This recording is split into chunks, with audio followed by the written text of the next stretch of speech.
Yesu nashimwe bwoko bw'Imana, nongeye nanone kubaha ikaze muri uyu mwanya w'ijambo ry'Imana kuri uyu munsi wa kane itariki 26 z'ukwezi kwa gatatu umwaka w'ibihumbi 2026. Tukaba rero tugiye kumva ijambo ry'Imana dusanga mu butumwa bwiza bwa Yohana ibice 5. Turasoma guhera ku murongo wa mbere tugeze ku murongo waho wa 9. Haravuga ngo hanyuma y'ibyo haba iminsi mikuru y'Abayuda, nuko Yesu agiye Yerusalemu, kandi Yerusalemu bugufi bw'irembo ry'intama hari ikidendezi mu ruheburayo cyitwa Betisayida, cyariho amabaraza 5. Muri ayo mabaraza hari abarwayi benshi barimo impumyi n'ibirema n'abanyunyutse. Bari bategereje ko amazi yihinduriza, kuko rimwe na rimwe marayika yamanukaga akajya muri icyo kidendezi agahinduriza amazi.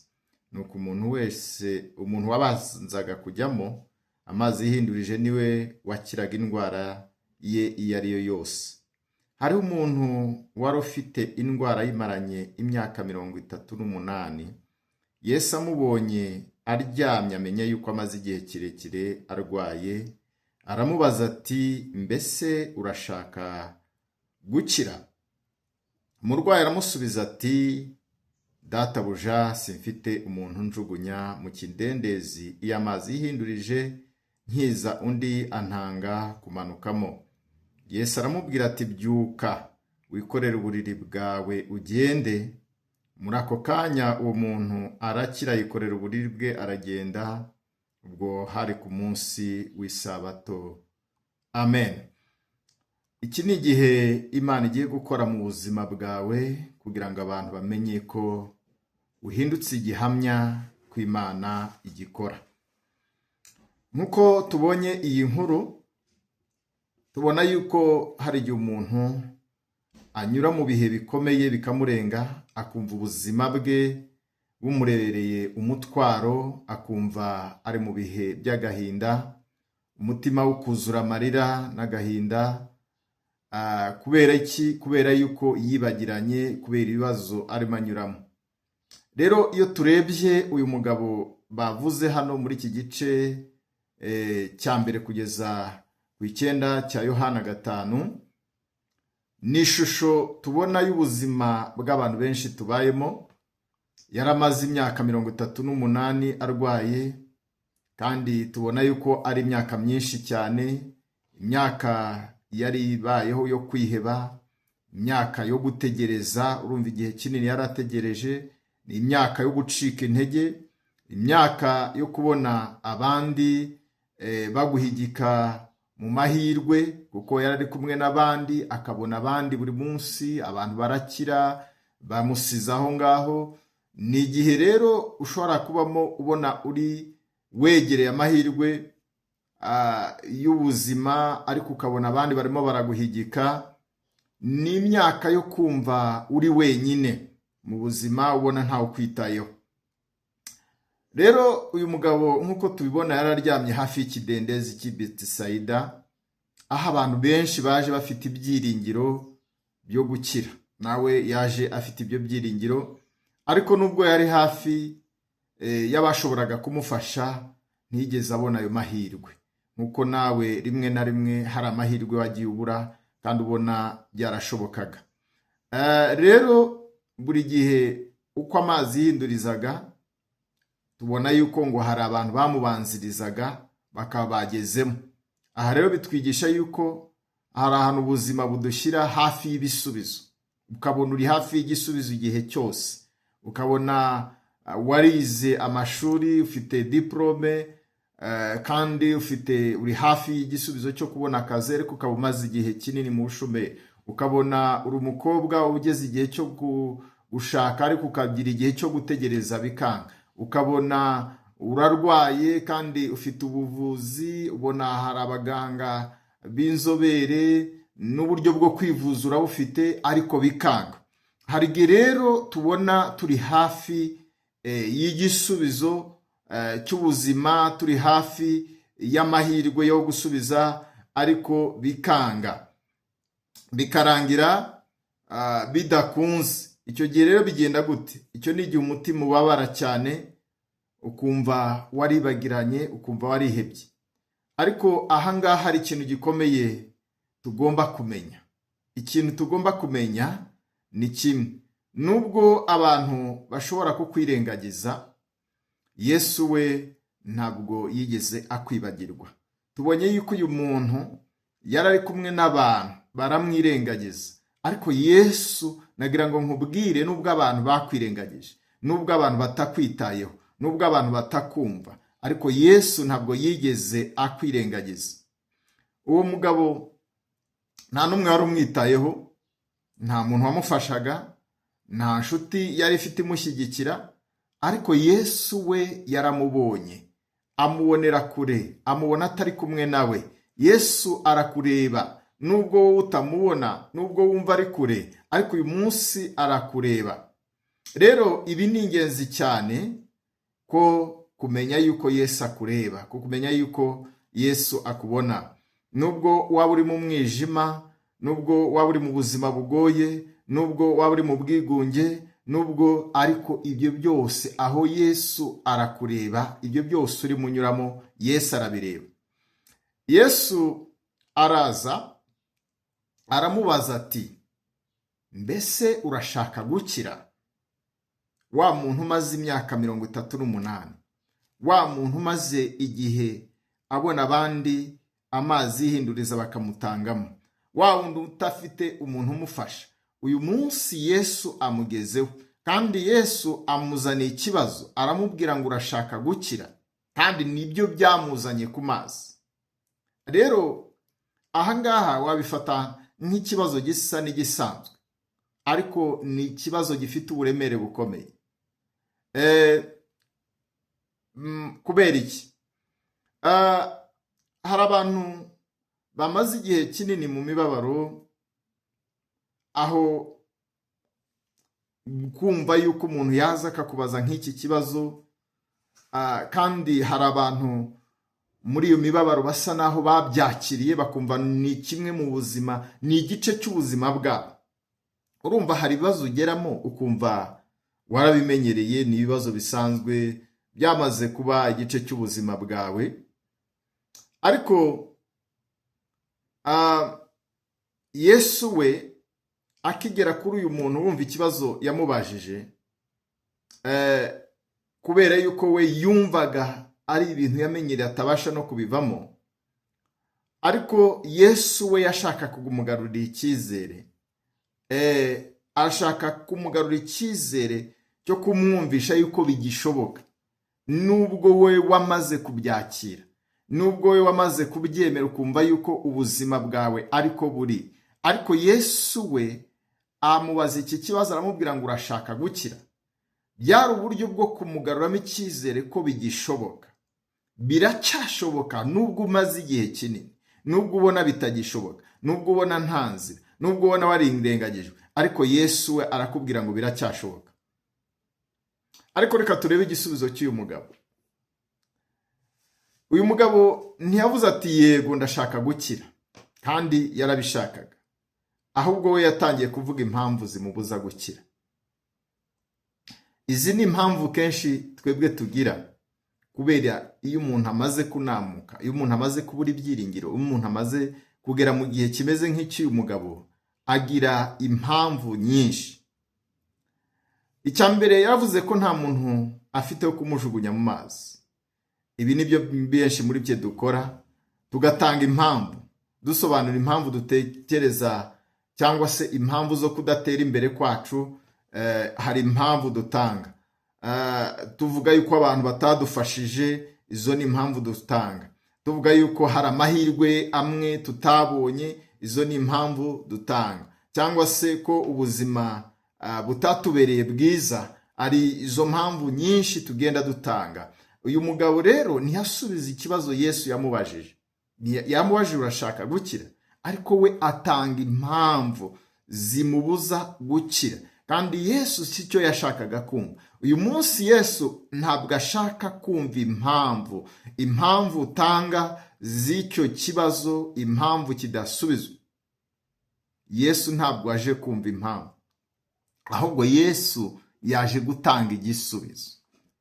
Ntabwo aje kumva impamvu zawe, aje gutanga igisubizo cy'icyo kibazo cyawe. Haleluya. Ntiyamubwiye ngo, ubwo Yesu yaje gutanga igisubizo ntiyamubwiye ngo jya mu mazi nk'uko bisanzwe bimenyerewe. Yesu ntiyavuze ngo kurikiza protokole, utegereze ko amazi yihinduriza nk'uko bisanzwe, ngo utegereze yuko marayika ze ngo amazi yihindurije nk'uko bisanzwe. Oya, ahubwo yamubwiye amagambo atunguranye. Yesu aje gutungurana mu kibazo cyawe. Yaramubwiye ngo byuka wikorere uburiri bwawe ugende. Ni amagambo atunguranye, kuko uyu nguyu yarategerereje kubona yuko Yesu amubwira ngo jya mu mazi. Rero ibi bigaragaza igitangaza gikomeye cyane. Aha Yesu yirengagize uburyo bumenyerewe abantu basanzwe bakoresha, arenga ku mategeko yari yarashyizweho, akora ikintu mu buryo bushya kandi butari busanzwe. Aha rero biratwigisha ko uburyo Imana ikoramo si uburyo abantu bateganya, si uburyo abantu bamenyereye, si uburyo abantu bashyizeho. Iyo igihe cyawe kigeze, Imana ikora mu buryo butunguranye, ititaye ku byo abantu bavuga, ititaye ku mategeko yashyizweho, ititaye kuri protokoli izo arizo zose, ahubwo Imana iza gukora mu buryo bwayo, kuko icyo gihe cyose Imana yarakurebaga. Niyo mpamvu uyu munsi Imana ije kukugenderera, Imana ije kugutabara, idateguje yaba wowe na cyangwa se undi muntu. Imana ije kugutabara ititaye kuri protokole, ititaye ku byo abantu bavuga, ititaye kuri ibyo byose. Nagira ngo nkubwire wowe umaze igihe kinini mu marira n'agahinda. Ushobora kuba umaze igihe kinini waranzwe n'abantu, ushobora kuba umaze igihe kinini utitaweho n'abantu, ushobora kuba umaze igihe kinini kubura ubufasha, ushobora kuba warigeze kurira inshuro nyinshi, cyangwa se ushobora kuba hari ibintu wagerageje inshuro nyinshi ugatsindwa, ukabona abandi babona amahirwe ariko wowe ukabona usubira inyuma, akabona abandi baguhigika. Ushobora kuba warigeze no kwiheba ukumva nta gisubizo cyawe gihari, uko tubona yuko uyu muntu yabonaga nta gisubizo gihari. Nubwo Yesu yamubajije, yatangiye gutanga impamvu. Ushobora kuba ufite impamvu zirenga ibihumbi zikwereka yuko gutabarwa kwawe nta guhari, bitewe n'amateka, bitewe n'ubuzima, bitewe n'inkomoko, bitewe n'ibyo ubona. Igihe cyawe cyo guhinduka ni iki ngiki kirageze. Igihe cyawe cyo gukira kirageze. Igihe cyo kuva mu marira ujya mu munezero kirageze.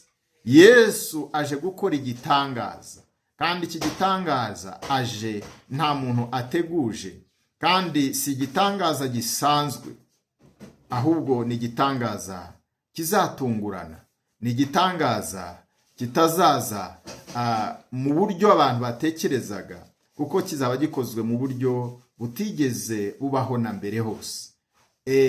Nta bundi buryo bigeze aba bantu bo ku kidendezi babona umuntu abwirwa ijambo ngo byuka wikorere uburiri bwawe ugende. Bari bazi yuko bategereza ko amazi yihindurira, bari bazi yuko bategereza marayika, ariko uyu munsi Yesu aje mu yindi shusho, aje gukora mu bundi buryo butamenyerewe. Ahangaha rero icyo usabwa ni iki? Icyo usabwa uyu munsi ni ukwizera ijambo rya Yesu. Uwo mugabo ntiyigeze ajya impaka na Yesu, nubwo byasaga n'ibidashoboka, kumva ni ibintu biri aho atamenyereye, ariko ntabwo tubona yigeze ajya impaka na Yesu. Rero umuntu wari umaze imyaka 38 arwaye, murumva ubwo burwayi bwe, ategerereje ahantu, yabonaga yuko kubyuka ako kanya akagenda yemeye ijambo rya Yesu gusa, ariko mu kanya gato arakira, kuko yemeye ijambo rya Yesu. Uyu munsi icyo usabwa ni ukwemera ijambo rya Yesu. ni ukwizera ijambo rya Yesu, ni ukongera kugirira Imana icyizere, ni ukongera kumva ijambo ry'Imana, ukumva icyo Imana ivugana nawe uyu munsi. Yesu nashimwe cyane. Nagira ngo nkubwire rero, nawe uyu munsi hari ijambo Yesu akubwira. Uyu munsi Yesu ashobora kukubwira ngo haguruka uve mu bwoba, kuko hari abantu bicajwe igihe kinini ahantu n'ubwoba. Cyangwa se Yesu ashobora kukubwira ngo tangira bundi bushya. Yesu ashobora kukubwira ngo reka ibyahise. Cyangwa se Yesu arakubwira ngo gira kwizera. Iryo jambo rero rishobora kuba ari ijambo riremereye, rishobora gutera ubwoba, ariko niryo rufunguzo ry'igitangaza cyawe. Nagira ngo mbwire rero ntutinye, nubwo waba warimwe n'amaso n'abantu, nubwo waranyuze mu bihe bikomeye, nubwo waba wumva nta muntu ugufitiye icyizere, Yesu we aracyakwizera. Abantu bashobora kutakwizera, abantu bashobora kutakugirira icyizere, ariko Yesu we nagira ngo nkubwire aracyakwizera, kandi aracyagufitiye umugambi mwiza ku buzima bwawe. Igihe kirageze ngo uve mu buriri bw'ububabare, uve mu bwigunge, uve mu kwiheba. Igihe kirageze ngo uhaguruke utware ubuzima bwawe ugenda aho Imana igushaka, kuko hari aho Imana ishaka yuko ujya, hari aho Imana igutegereje. Rero ntuzongere kuba uwo wari we, uwo wabaye we igihe kinini mu marira, ahubwo uzahinduka igihamya cy'uko Imana ikora ibitangaza. Uyu munsi nagira ngo nkubwire ngo ugiye guhinduka igihamya cy'uko Imana ikora ibitangaza. Nongera mbivuge ngo uyu munsi Imana iravuze ngo ugiye guhinduka igihamya cy'uko yo ikora ibitangaza. Uzakira, uzahinduka, uzatera imbere, kandi ibyo byose bizaba kubw'ubuntu bwa Yesu. Ntibizaba kubw'imbaraga zawe, ntibizaba kubw'imbaraga z'abantu, ntibizaba kubw'ibindi, kuko tubonye yuko aha byabaye kubw'ubuntu bwa Yesu. Yesu aza atunguranye, atateguje, kubw'ubuntu bwe aza kuri uyu muntu umaze igihe kinini. Rero icyo ngusaba uyu munsi, komeza kwizera, komeza gutegereza, nubwo wowe ubona wenda bisa naho birambiranye, kuko igihe cyawe cyo gutsinda kirahari. Hari igihe cyawe Imana yashyizeho, kandi igihe cyawe ni iki? Yesu aravuga ati, kandi uyu munsi arakubwira ngo byuka ugende. Kandi iyo Yesu avuze biraba, kandi ibyo avuze nta muntu n'umwe ubasha kubivuguruza. Niyo mpamvu uyu munsi Yesu nawe arakubwira ngo igihe cyawe cyo kwinjira mu gitangaza cyawe, igihe cyawe cyo kubona igitangaza cyawe ni iki, kandi nta muntu n'umwe ubasha kukivuguruza. Komeza rero guhabwa umugisha aho uri, ukomeze kwizera Yesu, ukomeze gutumbira umusaraba wa Yesu, kandi ukomeze kumva ijambo rya Yesu, kandi ukomeze kuryumvira. Murakoze rero aho muri, mukomeze guhabwa umugisha n'Uwiteka. Ndabakunda. Shalom shalom.